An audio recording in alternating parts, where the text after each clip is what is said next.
Hi, hello, this is Oshuma. Welcome to my channel. Thank you for being here. Come in, sit down, feel safe, and let's get into it. Hi, hello, this is Oshuma, and welcome back to my channel, or welcome if you're new here.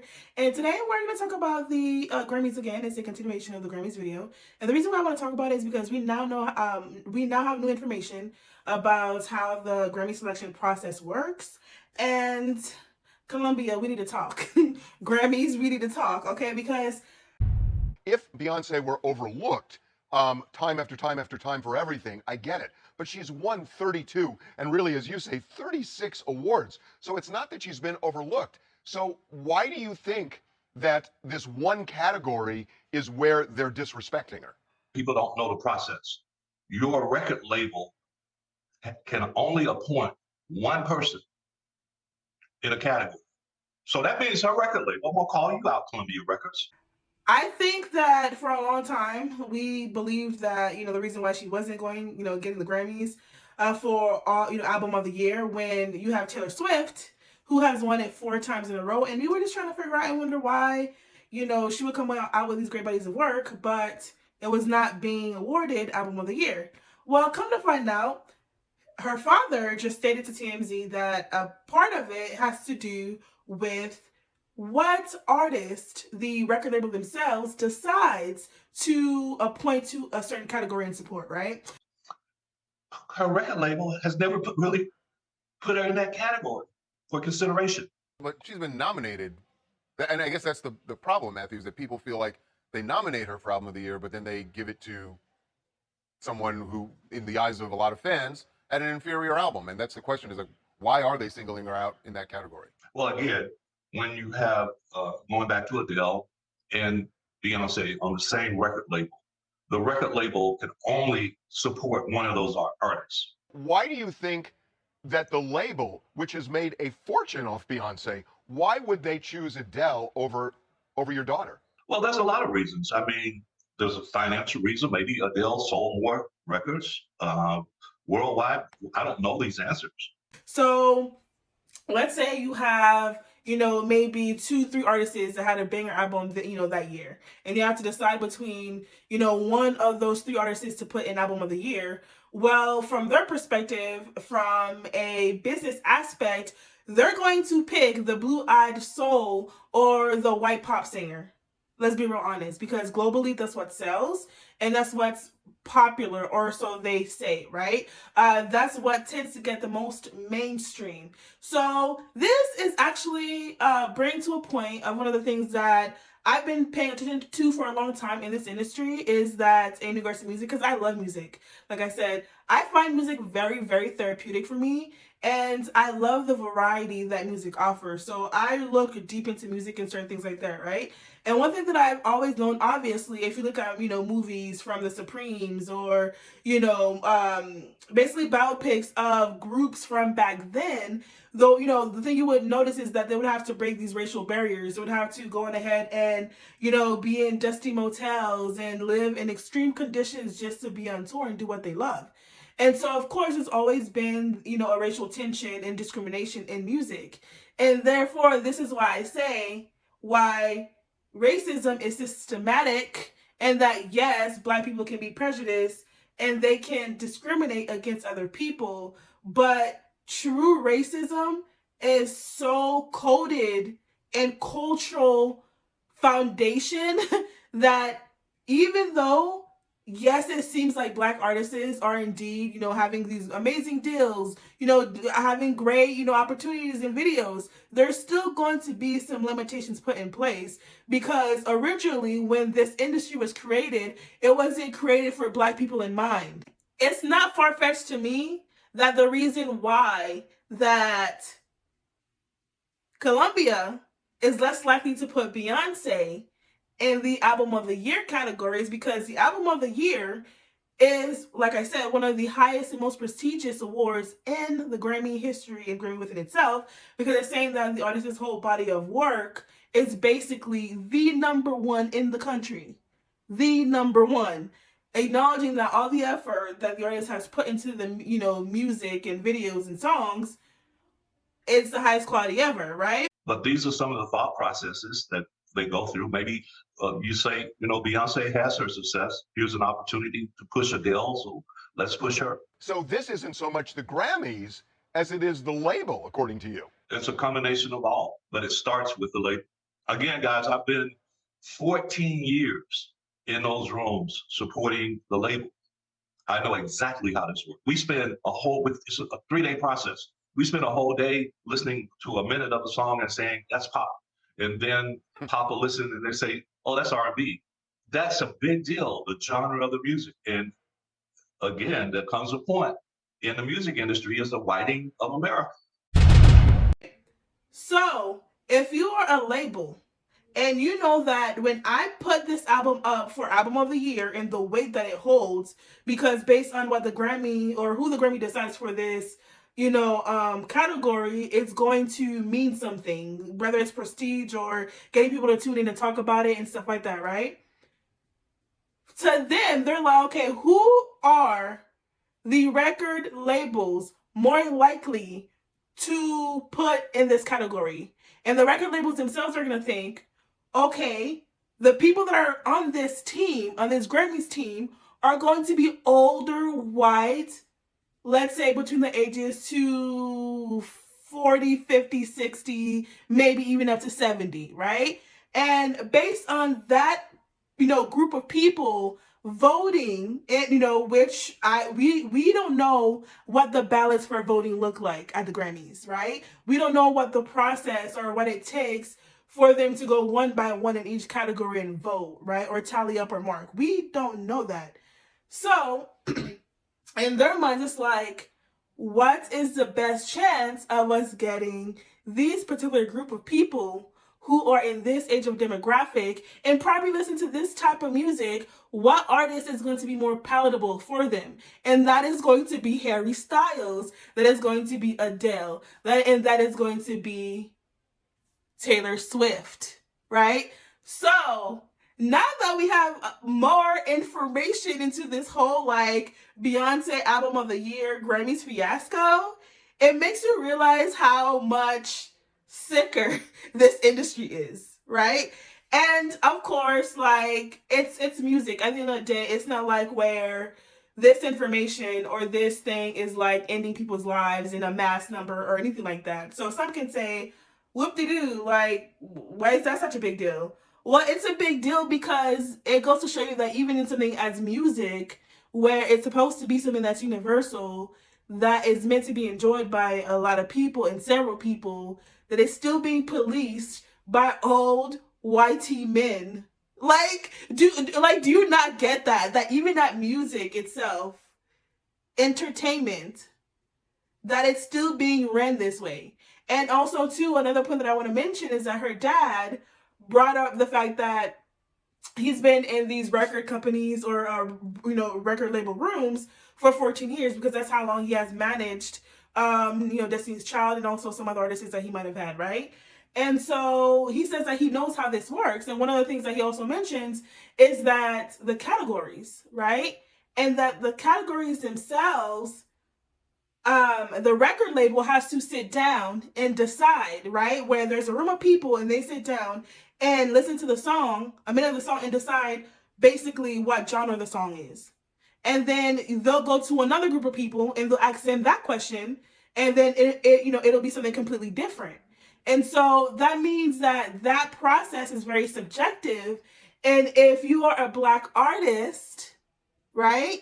And this is why we do not see a lot of the pop girls that are Black. Let me rephrase that. We do not see a lot of Black pop girls be recognized as pop girls, and we don't see them get pop categories because the people that are assigning the categories to these songs are already biased within their own, what they believe R&B should be or sound like, when that may not be the genre that they listen to every day. Do you see what I'm saying? Do you see where I'm getting at? It's like asking a whole bunch of people, let's say that's like going to I don't know, that's like going to Chicago, right? more of the, hood part of Chicago, and then you come over and play country music and ask them to rate how good the country song is. Now, what are the chances that somebody who lives in the hood part or the project parts of Chicago are going to listen to country music and like country music? So when they rate it, they're not going to rate it at the same value or the same way. So then it's like the loop just keeps on looping. Like the loop just keeps on looping and looping back and looping back.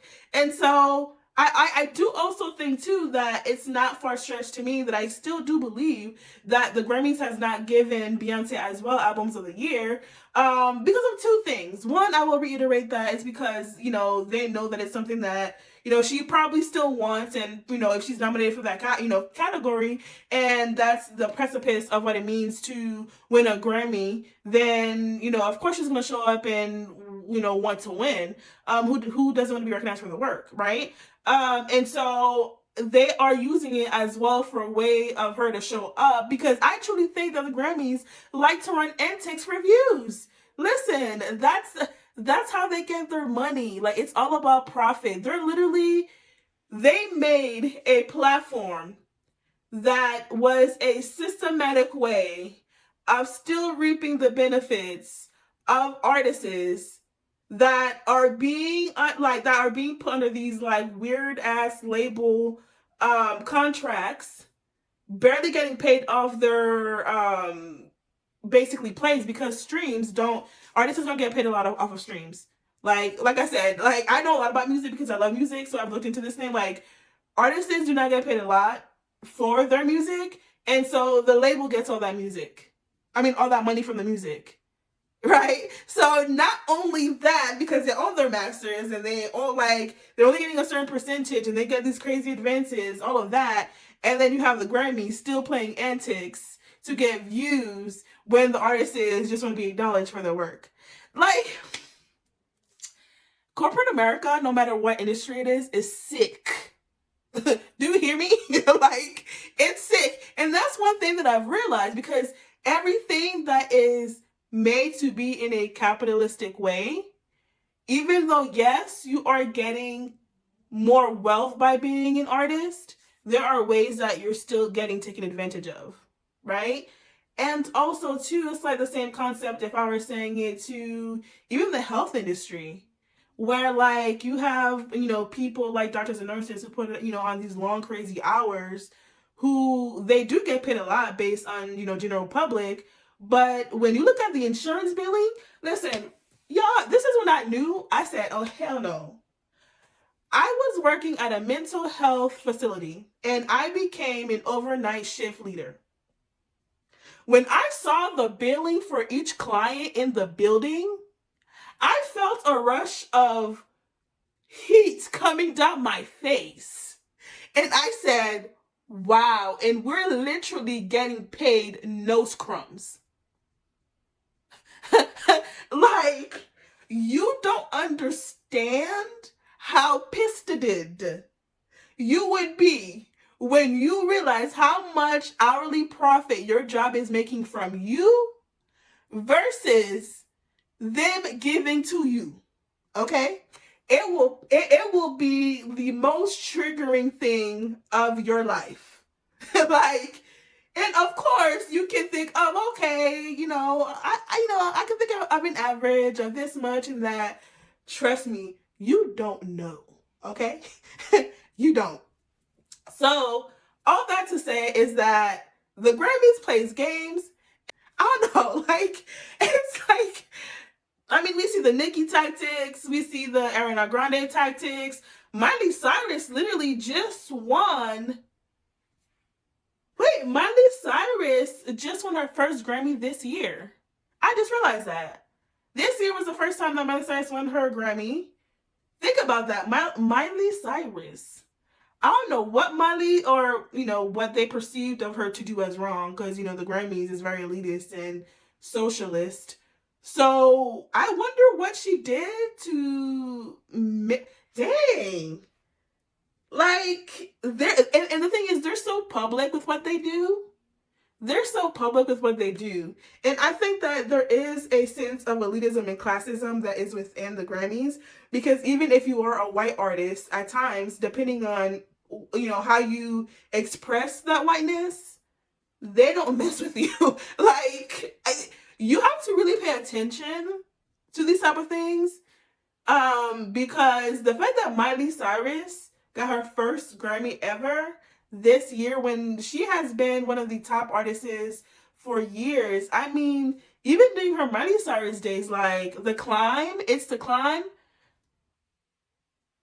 Wrecking Ball. Wrecking Ball was everywhere. The fact that Miley Cyrus didn't get a Grammy for Wrecking Ball alone. Think about to when Wrecking Ball came out. Everywhere you went, it was playing. JCPenney, Old Navy, at the club, school functions. Listen, it was everywhere. Okay, so the fact that they didn't give Miley Cyrus the Grammy, I wonder what she did. No, like, seriously. But as we can see, there has been several artists that have came out and said that the Grammy does like to hold a grudge and do things in spite of people. And that's a very much human behavior. So is it far-fetched to say that, with a academy that is run by people who are of the same mindset and who think alike and from the same group of people, groupthink is bound to happen and personal biases are there. So is it far-fetched to say that the reason that people are getting snubbed left to right is because the way that Grammys are voted for are just biased? It doesn't seem to be based off of, just sales only, or the impact culturally of a song, or, the financial impact or whatever it is of a song. Because like I said, Renaissance had 40, 50, 60, 70-year-olds dressed in aluminum looking clothing from Shein and Fashion Nova and from every which way, okay? Shoot, we went out to rape. Listen, we went out and bought silver outfits, okay? Yeah. When's the last time anybody wore silver? Think about it. Like, I mean, of course, silver jewelry, but silver clothing. I'm sorry, but silver is one of those colors, y'all. If it's not part of an event, I don't see myself really wearing it in clothing. Like gray, yes, but silver, no. So what I'm saying is that when something like that has such a cultural impact, where like years and years and years from now, people are still gonna talk about it, and then by their standards, the person that is literally seen as the standard for a performing artist in the industry, which is Beyonce, is still not good enough, that they're still choosing based on what their cultural references are and what they relate to. Not even what they hear sonically or may like sonically, but if you look, Taylor Swift literally won Album of the Year 4 times. That means, one, her label is supporting it each and every single time, right? So I'm not going to blame her for that. And knowing Taylor Swift, she is very much like, she's very competitive. Let's just say that. Taylor Swift is highly competitive, right? She literally released her album, or set her album release date on the Grammy stage, which is smart as hell, which I will give her. Listen, Taylor Swift has an amazing team, and she's a smart businesswoman. That's one thing I know, right? Because why wouldn't you? Like, some people, oh, that's cheesy. Oh, releasing an album on the Grammy. No, it's not cheesy. Do you know how many millions of people are watching that show? So I'm not going to blame her for that in regards to like saying, oh, it's because she's white. No, if really was supporting you and you're actually using it and taking it to your advantage, like that aspect we can't blame you for, right? Now, we can blame your label for only supporting, people that are of a certain persuasion, or who make a certain type of music to put in that category. Now, that's where we like can go into that conversation, right? And also, too, another aspect that I want to talk about, yes, so Taylor Swift, right? And I think if your label is supporting you, and of course, she's a juggernaut of a artist. She has literally a cult like following. So of course they know that, you know, in her music is pop and is giving, you know, folklore pop. So each and every time she's gonna clear out. She's going to clear out. And let's not forget that, you know, the Kanye West situation. I really feel like when it came to the Kanye West situation, when he went on the stage and said that Beyonce should have won over Taylor Swift, I think that the Grammys and some people, or you know, took it personally, and it affected the way that they perceived certain things. And so, unfortunately, like Beyonce got the bad end of that stick. I don't know if Jay-Z, not Jay-Z. I don't know if Kanye West has ever been nominated. I don't know if Kanye West has ever been nominated since. Y'all let me know. I've never checked. I've listened to some of his music, but not actively for a while. So you guys let me know, right? Another thing that I wanted to talk about and bring up in the aspect of this whole Grammy situation, you know, I did mention it briefly, is that a lot of these artists are getting used. That even though the Grammy knows it's not going to announce you as the winner, you know what I mean? Like even though, you know, your record label know, you know, they're not going to particularly support you and put the extra effort in support, right? Because that's another thing, is that your record label has to actively support you throughout the Grammy process, is what her father mentioned. So your label has to basically put you in the category and support you throughout the Grammy process, for you to get, you know, within that category, or, you know, to get the support to win. So then, you know, maybe your label's not putting enough support, but the thing is, and they know that, but okay, so here's the wild and crazy part, right? I feel like everything in this like music industry is obviously orchestrated and for show, right? And that when it comes to ethical values and morals, like as long as the money is flowing in and we can get away with it legally, who the hell, you know, through loopholes, who the hell cares? It would not be far-fetched to me that there are times where record labels will submit people into a certain category because, one, they know that they're going to come to the Grammys and that's going to draw the audience members. Because remember at the end of the day, the goal is to get people to watch and view in, because there's always money involved. Okay, it's to get people to come and view in. Beyonce's presence is going to get a lot of people to watch. Ice Spice's presence is going to get a lot of people to watch. Katy Perry and Rihanna's presence is going to get a lot of people to watch. Travis Scott, a lot of people to watch. It doesn't matter how good or how bad it is. If you have a certain fan base and following, and we need those views, we are going to invite you to the Grammys, okay? And so what I think happens is that the record labels might get money for inducting certain, and is it far-fetched to say that the Grammys pay record labels like booking? Like, you're booking the artist to show up to the Grammys. We know they're not going to win. We know they didn't win because we voted on it, obviously. We voted on it, obviously. Even before we listened to their music, we already made it up in our minds, that we don't like that type of music anyways. We don't listen to that type of music anyways. So, but we know, yeah, of course you can put Beyonce in there. Oh yeah, you can put Ice Spice. Oh, okay, you can put Miley Cyrus. But we know we're not gonna, oh yeah, you can put Nicki Minaj. Listen, I don't know. Is it an ongoing thing? Maybe not. But might have somewhat happened in the past? Or currently happening? Who knows? But I'm just saying, Ariana Grande, Miley Cyrus, and Nicki Minaj has never, no, both said, all have said, no, I think actually Nicki Minaj and Ariana Grande has publicly said that they have had issues with the Grammys, and there's certain reasons why that they're blackballed, or haven't gotten certain awards, right? And then you have Miley Cyrus that won her first award this year. So what does that tell you? That means that they do hold a grudge. And so all the times that they put Nicki Minaj in categories, they knew they weren't going to give her the award. Think about it. That Roman performance happened in the early 2010s. Think about it.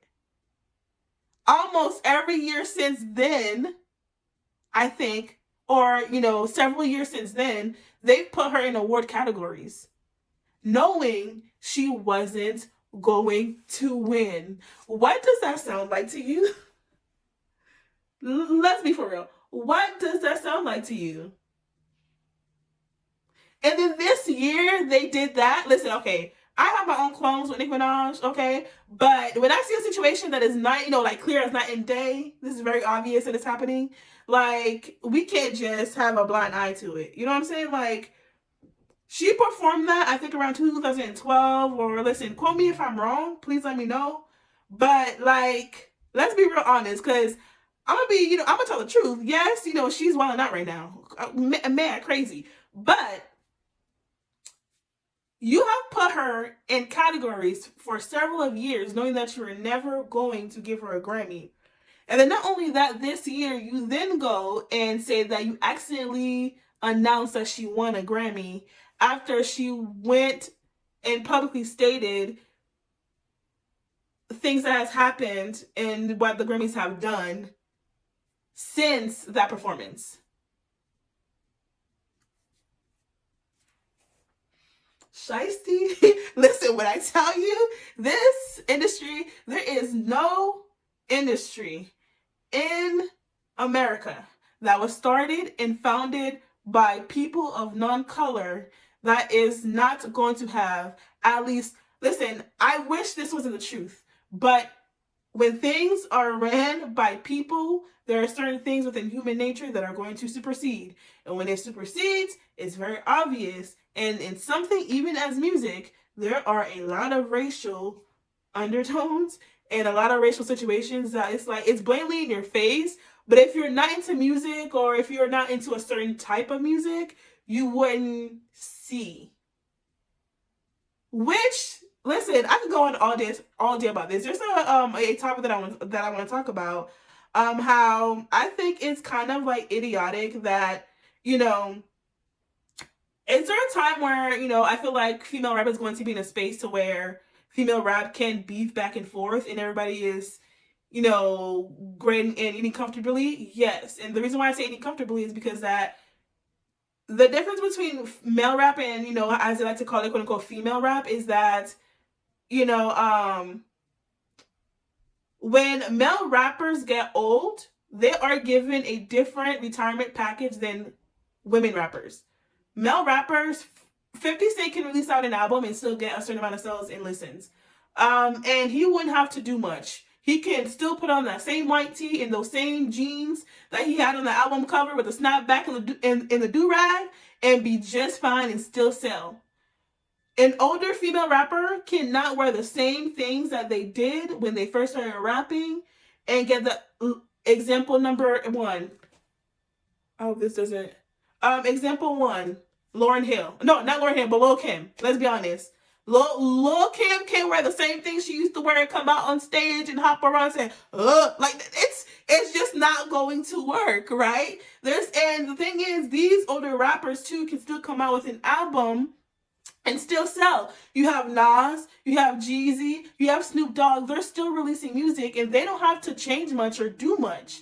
With female artists, you have to sell sex appeal. You have to sell being young and vibrant and fruitful. Like, it's so you don't have the same retirement package as male rappers do. So I do not think that female rap is in a space right now where every female rapper needs to constantly go back and forth on each other. I think that everybody, of course, everybody's not gonna get along. Everybody is not going to get along. But I think that at this point, everybody is using each other as a marketing ploy to get sales and views. And listen, hey, I'm not gonna lie. I bought at least one or two of Megan's songs because I did not like the fact that Ben Shapiro, a known white supremacist, was #1 on the first day of Black History Month. I am so sorry. But I woke up in the morning and I was about to listen to music and I said, excuse me? And it didn't sit right in my spirit. And that is the honest to God truth. And I said, you know what? I might have to spend the 69 cents. I might have to spend this $1.29 because ain't no way. Ain't no way. There's no way. So congratulations to Megan for having #1. Okay? But It's like, I think it's getting repetitive and redundant, and there can be other things that make it exciting, more exciting to basically like want us to follow along. Like Flo Milli is doing great right now. One of her songs is on, on the Billboard charts. But I'm gonna be real honest, y'all. Drama sales. Like, I'm not gonna sit here and be a hypocrite because here I am sitting down talking about it sells. It gets y'all attention. Behavior. Like, this is gonna be your own personal, but it's my behavior. And so my thing being is that I just think, female rappers should just galvanize and unionize, because when you are in an industry that doesn't want you in there, that doesn't want you to get your piece of the pie, because one, you're not going only through one thing, you're going through having to deal with white men, and then you're having to deal with misogynoir, because then once you get outside of the scope of a white label, you still have to deal with distribution deals, or possibly getting, trying to get, connections with other Black artists and other Black, and rap is ran by, Black men, and Black men within themselves have their own misogynoir. So you're dealing with two tiers of people and things that you have to get through. And then here you are fighting with another woman. Like, sis, like, I promise you, we will still listen to Ice Spice, you, Doja Cat, Doechii, Flo Milli. We will still listen to them and you at the same time. Like, this whole thing of one person has to be at the top at all times, like, or only one person can be at the top. Why can't like Jay-Z come out, Kanye come out, J. Cole come out and chart at the same time? And be on the Billboard at the same time and make songs at the same time? And nobody bats an eye. Nobody says nothing.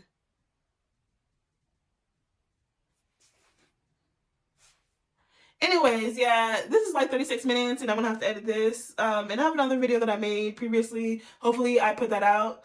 Crossing my fingers. Yeah, editing. I don't like editing.